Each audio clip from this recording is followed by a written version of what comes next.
Is that it there? That's it.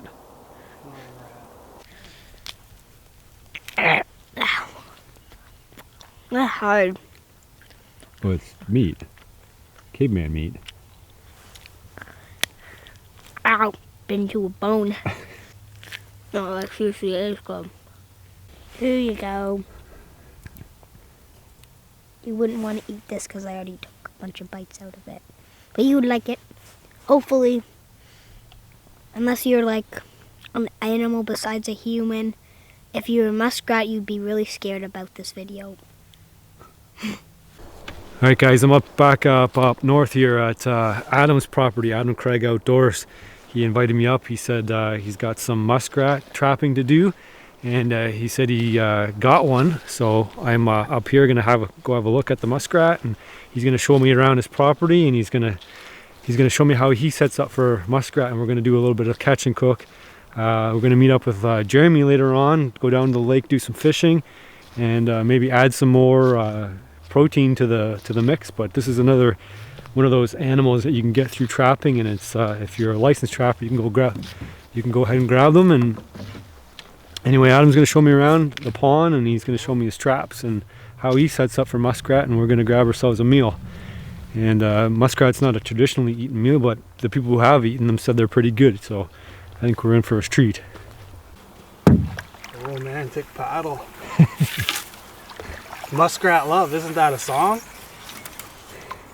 I don't know that one. I think it is. I'm gonna sing. I'm gonna sing. Yeah, so I never trapped this side before. Right about here is the property line, so technically the land's the neighbors, the water obviously isn't. I do have permission to trap there anyways, but generally I was just setting on that side, so this year I thought I'd try over here. They're not really paying off that well, even though there is some good sign over there. What are we looking for? Some muskrats. There's muskrats are pretty common. Pretty much any body of water will have a few, especially if you got weeds like cattails. Are they any good to eat? You'll find out, I guess, if you can get one. I guess we will find out. I know a lot of people eat them. A lot of fellow trappers that I talked to have tried them. Said that the meat's a lot sweeter than beaver. And we know beaver's pretty good. Yeah, nothing wrong with beaver. So Adam's a licensed trapper, and he's on his own property here. Yep. And he's taking me out to show me how he sets his traps for muskrat, and hopefully we're going to catch one and cook it up and see how it tastes. There's a float over there. There's 8 kind of in this big bay. You got 8 traps here. Yeah, 8 floats, so there's 2 traps per float. You checked the traps this morning? Yeah. Are they mostly active at night? Yeah, morning and night. Yeah, so you come check the traps every morning? Yeah. What's a pelt worth on a muskrat? Last year they were doing well at $4. So it's a lot of work for $4, yeah. Isn't it? So you don't trap for the money, do you? Not at all. Why do you trap? It needs to be trapped. The resources need to be trapped. It's fun. Yeah. It's got to be managed, right? Yeah. The population has to be managed. If you don't, then things will die off, and usually the whole species suffers rather than just the few that I kill. You know, you get diseases and all that sort of stuff. If you could take out, I believe with muskrats you can take out about 90% of them before you actually start to hurt the population. They can rebound that fast. So you're saying by thinning them out, you're preventing disease and overcrowding and overpopulating, and that helps the animal in the long run. Exactly. It certainly doesn't hurt. Trap an area for a little while and then harvest what you can, and then you move on, and that allows other animals to come into that area. And generally you're going to catch the smaller, the sick, the weak. Those are the ones that are more willing to risk human contact and the human sense. Yeah, so these are 1.5 footholds. These are Dukes. I just bought these. That's why they're nice and shiny. After using them for a little while, they'll get rusty, and then it's time to dye them, and that helps preserve them. But They're Duke 1.5 coil springs. They're a foothold trap. And how they work with the muskrat float is the muskrat will climb up on the end, right where the paddle is. And as he comes up, he'll step right about there, and that closes around his foot. And instinct tells him to get back into the water where it's safe. And the weight of the trap will hold him under so he drowns. And that's a humane way? That's one of the best ways that the trapping standards recommends. Either a killing trap or a drowning set. And that's government regulated? Here in Ontario, yeah. And then what do you have there for bait? Just a carrot. I had pumpkin on there before because Halloween, and pumpkin really didn't pan out. So we went back to faithful carrot, and you can see it's getting a bit old. And I think you said you could use potato too? Potato, parsnip. Parsnip's pretty big. I like carrot just because it's orange and it stands out a bit better. Are they vegetarian? Yeah. Yeah. So you don't put meat or anything like that? No. They eat, their main food is cattails. That's what they prefer. But they'll eat these pond lily roots and stuff like that. So that trap's basically it's kind of like a mouse trap, but it just grabs their foot. Yeah. Here, we can set it off if you'd like. If you want. There you go. Just gonna reset that? Yep, then? we'll reset it. All right, let's see how you do that. If we can, I don't know.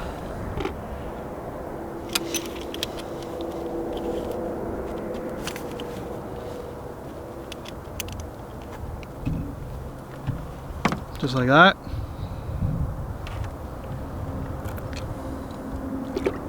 There's a channel. Oh, okay, I see. Where they swim right about like this.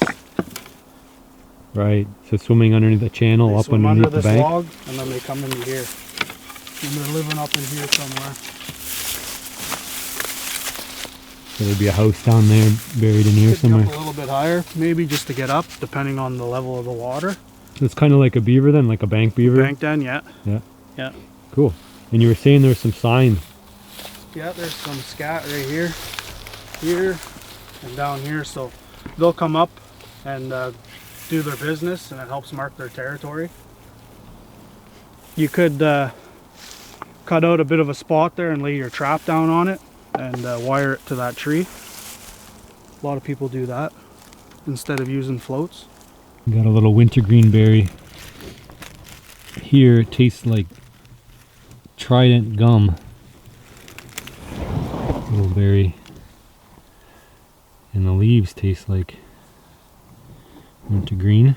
Also, a little pile of them. In here. Get some fresh breath.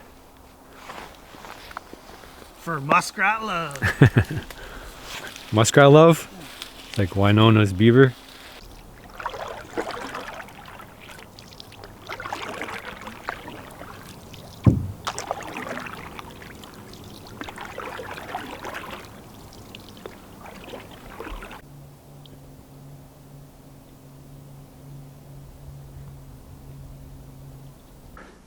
This is the first trap that's been off out of 8 floats. Yeah, brutal. So I don't even know what we got. We probably got nothing.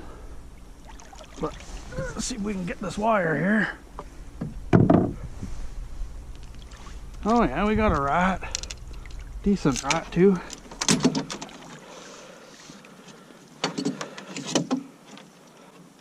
Well, we didn't get skunked, but crap, we sure didn't do very good. One rat. Decent rat. Average size. There's not a lot of the silky underfur. You can see it is starting to come in, but the fur is not quite prime yet. He's on his way, but it's nice and soft. It is a really soft fur. But you can see how easy you can see the skin. Right, so it's not quite a winter. So it's not, yeah, he doesn't have his winter set in. It's actually not related to rats. Did you know that? Yeah. It is a rodent though. It's really soft. Yeah, it's got really I feel nice like I fur. want to pet it a lot. My daughter does. I can see why. You Yeah. want the back leg there? Yeah. To skin a muskrat, basically what you do is you wring the legs. You can cut the front ones off if you want. And then you make a cut down here up to the center of the tail, just up a little bit.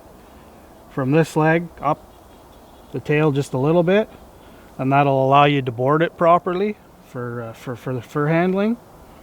And then you want to cut out the vent area, and then you're going to peel it down like a tube sock. And once you get down to the shoulders, then you can pull the shoulders out because we separated the fur. And then you just pull it down, and once you get around the head, then you've got to cut around the ears and around the eyes and then around the nose, so you get all the whiskers and the nose and a small eye hole. And that's about it. They're really easy to do. That's why people let kids do it. It's a great way to get into it.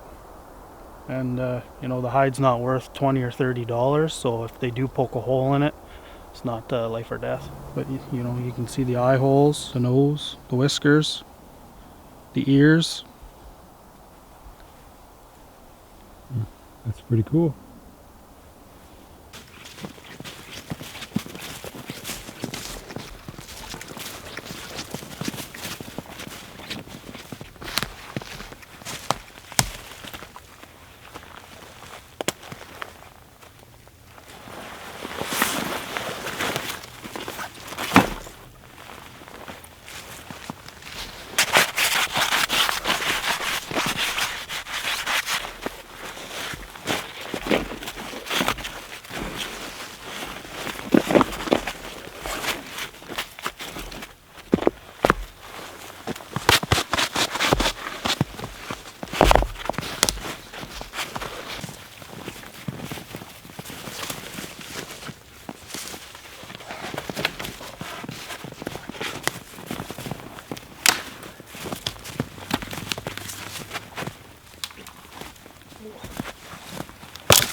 I don't think I can do the last one.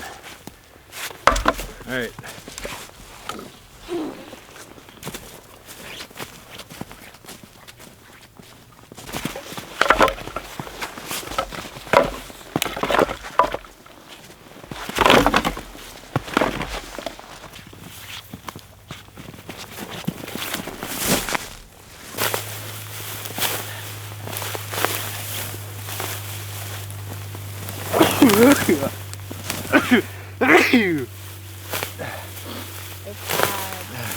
Come here, hold this then. I'll give you some. Here. Hold it.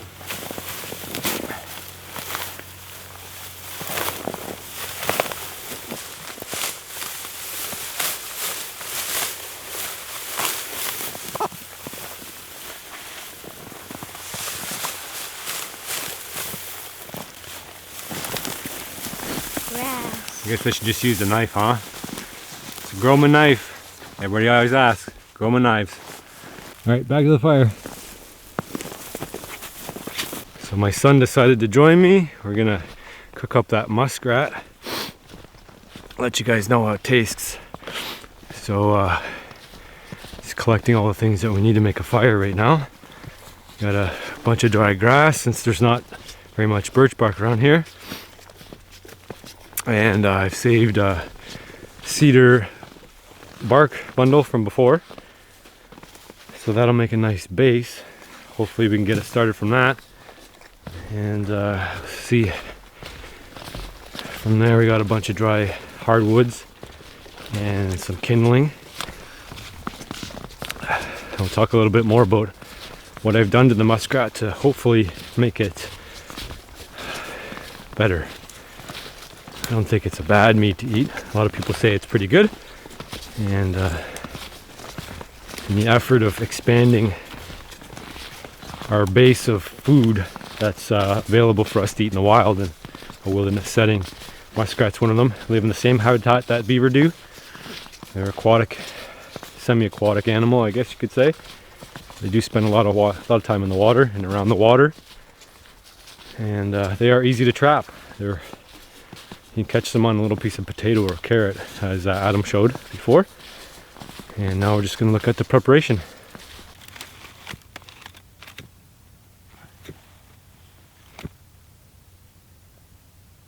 You see here, grab these little things here. All the little sticks you can get in that flame. Right now, the fire's not going until it gets on wood. Help bud. Before it goes out. Got another knife I'm trying out by Groman. I got all sorts of knives. They sent me like 6 knives or 5 knives. How many? 6. 6? A lot of knives. I got this one too I'm trying out today. This is I think it's called the survival knife. It's much bigger than the, I think that's the trout and bird. I'm playing around with those today. Okay, now we're ready to cook.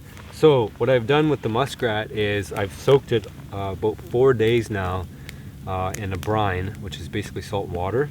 And I was talking to Holden about what it does. I have a book called CHARCUTERIE, and charcuterie is the method of preparation of basically preservation with salt and brining. So basically what the salt does is it helps break down the protein in it. It separates it and then it brings it back together, so it allows the meat to accept a lot more moisture and flavor. So what we've done with the muskrat is I've made it up into small pieces. So I would say quartered, but it's probably more like 5 parts. There's the torso, arms, legs, etc., and the brisket. So that's all in there. It's been brined for 4 days, like I said. And what I'm going to do is add some water to it. And we're just going to boil that for a while to help soften it up. And then we'll pull it out and we'll fry it. You're excited about that, aren't you? So that's a pie pumpkin that we planted in the garden and grew from scratch from Baker Creek Heirloom Seeds. They provided me with seeds, so another sponsorship. So what we're going to do is we're going to cut that up in small pieces and we're going to boil it, and then we'll add pumpkin spice. We have some pumpkin spice to go along with it.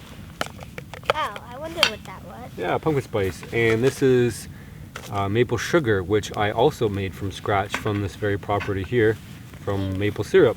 And you helped too, didn't you? Yeah. It was yummy. So that's for that. This we're going to throw on right now. And another special treat. What's that? Hot chocolate. Oh, yay! So make some hot chocolate too. Does that sound good? Alright, let's get going on that. Ooh. Obviously it's hot. Obviously it's hot. What do you think? It's cold?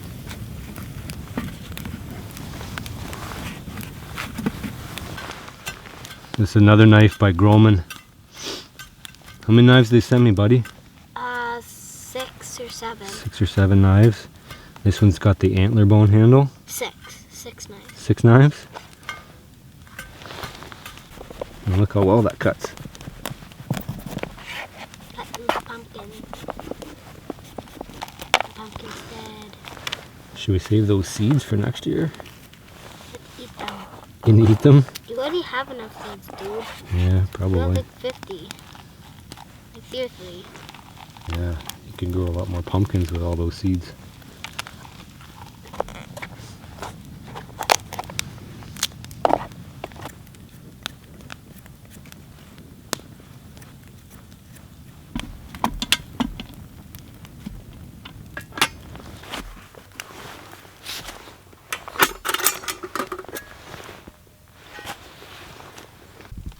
Muskrat looks like it's doing pretty good. Maybe a little bit longer.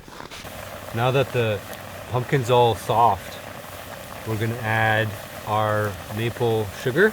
Go ahead, bud, throw that in there. You're lucky you got that in, you almost missed. It's maple sugar and our pumpkin spice, like so. And we're gonna add a big gob of butter.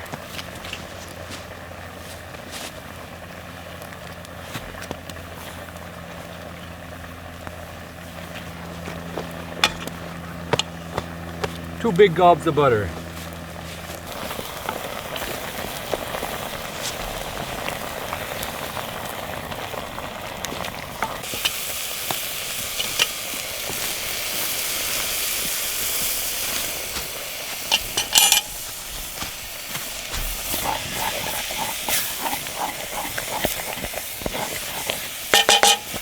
I gotta say, this smells like a lot like raccoon.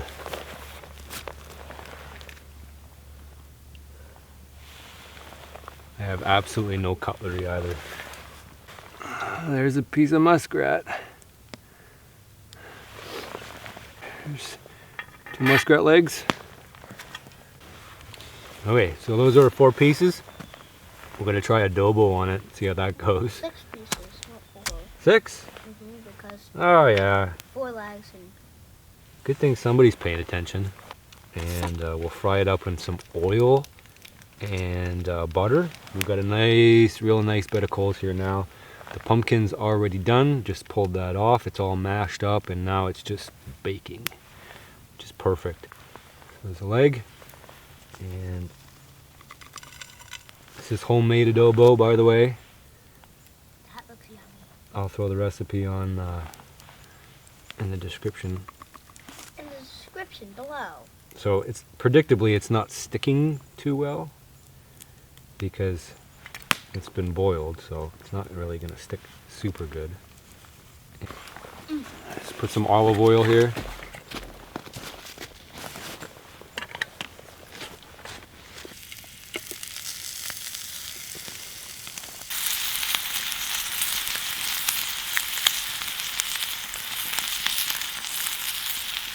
You can try whatever you want first. This is probably gonna be still hot.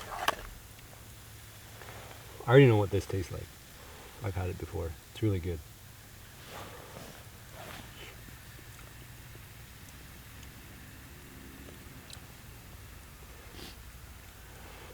You don't like pumpkin pie? I don't even like the crust of pumpkin pie. Really? No, the crust not very You gotta try it. good. I tried it last year and I didn't like it. Yeah, but it's been a whole year. You never know. Try it. Make sure it's not hot. Blow on it.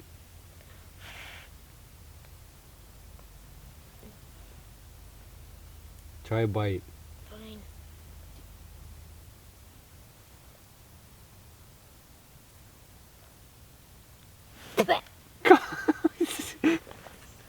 It's pumpkin pie. I don't like it, and I don't like chocolate. I only like milk chocolate. That's the muskrat. Looks like fried chicken leg. Can we eat it? Of course we can eat it. I want to eat it first. Okay, I'm gonna cut you a piece off. You're gonna wait for me? You're gonna eat it right away. Oh, wait. Okay, I'm ready. 1, 2, 3, go. The whole thing.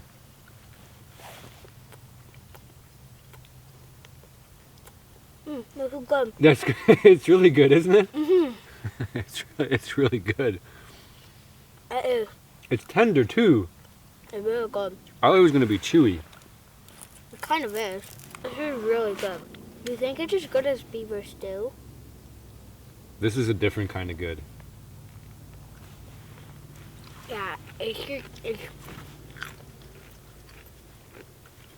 Well, that was a good piece too. this is like the second best meat ever. My favorite is roast beef with this really yummy. You like stewed roast beef. You would like beaver meat.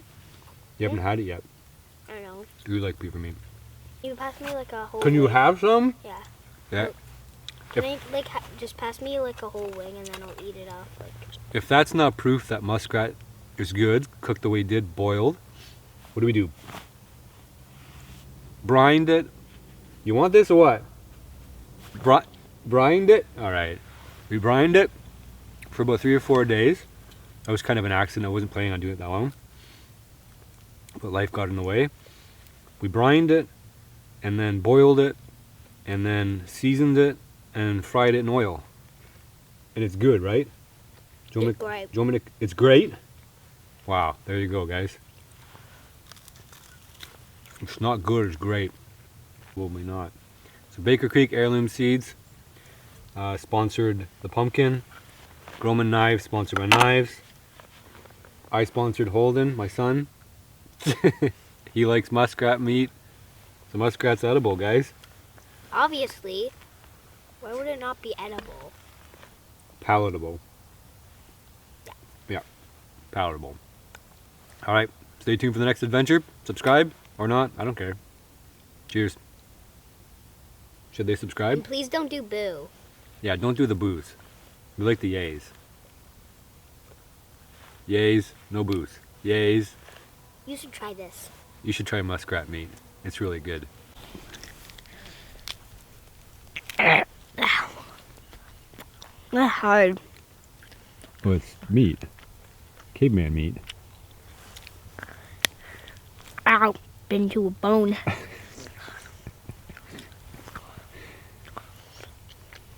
The fun being a caveman, going outside be a caveman? Yeah.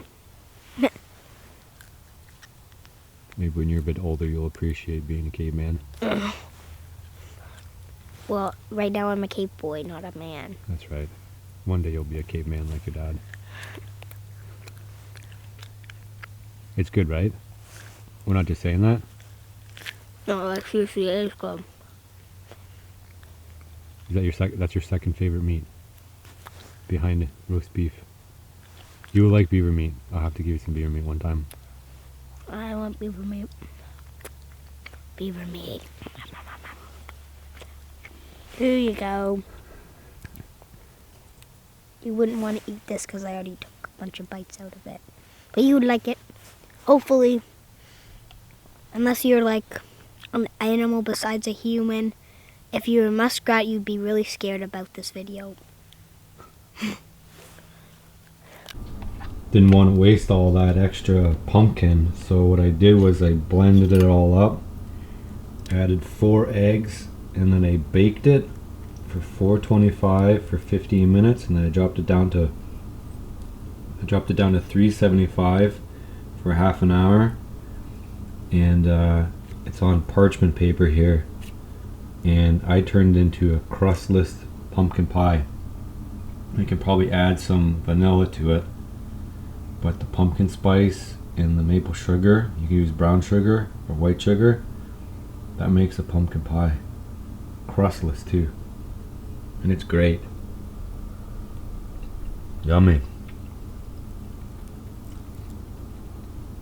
I don't even miss the crust. Oh, very good. You should try that. I'll eat this all day long. Yummy.